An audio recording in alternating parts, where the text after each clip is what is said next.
Hey guys, David Bosco here. This year marks the 40th anniversary of a certain DC Comics movie from 1984.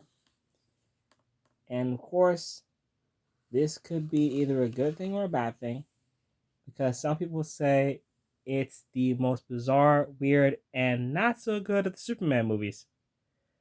Well, that's where that's all going to change here. Because I have to agree, you're right. It's a so bad it's a good movie.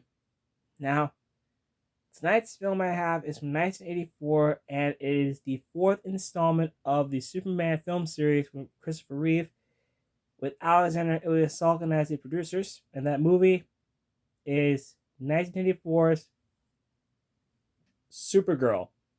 Now, as you can see here, I'm holding the 2-hour, 18-minute director's cut, which has on the back here says 24 minutes of long lost and recently discovered footage presented here for the first time, and it's in widescreen.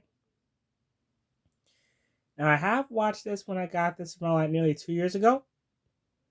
And surprise, surprise, I actually enjoyed this movie. Now, to be honest here, yes, this film did come out during the worst of the Superman movies and not on par with the first two. Now, I have watched this movie like 2 years ago when I first got it, and again like last year. I'm planning on watching it this year for the film's 40th anniversary and the character's 65th anniversary in the comics. And I know that Supergirl got killed off 1 year later in 85 for the Crisis on Infinite Earths comics. But I still enjoy this movie. Now, as for the story, oh boy, where do I go with this one? So, the story goes as follows. In Argo City, inner space, the Omega Hedron is lost after A. Zoltar stole it, I believe. Or in this case, he borrowed it, as he said in the movie. And B. Kara accidentally loses it after she creates a giant mosquito. And of course, the power source goes flying out of the city. And Kara goes on a mission to retrieve it.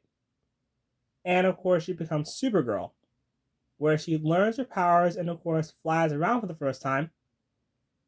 But then, of course, before that, we're introduced to the villain, Selena, played by the late Faye Dunaway. And by the way, Zoltar is played by Peter O'Toole, and Kara is played by Helen Slater. Anywho, Selena finds the power source where she's also taking magic lessons with Peter Cook, who plays as Nigel. And of course, she uses it for world domination, mind you. But you can piece up the rest of this movie from here. The music in this film was made, in this case, composed by Jerry Goldsmith, who recently passed away 20 years ago. Rest in peace. And he has done a very good job with the score. But then again, he has done some good musical scores like the 97 Universal theme, and the same year as this movie, he also scored Gremlins. And I absolutely, like I said, love his musical score. This could be either a good thing or a bad thing, because why not? I have seen this movie before. So if you're a fan of this movie, I highly recommend you get the director's cut. The international cut I already know is on HBO Max, but the director's cut gives you much more of that extended footage. And also, here's another thing. Martin McClure is in this movie. He plays Jimmy Olsen because he is the only actor which connects the Superman films to this movie. But then again, I have seen all of them. So if you like this movie, buy it or download it.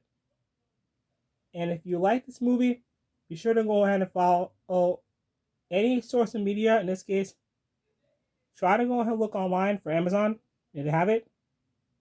And be sure to go ahead and buy any copy you like. So yeah, that's my review on Supergirl. Hope you guys liked it. Be sure to go ahead and find it on Amazon. Best place to look for movies.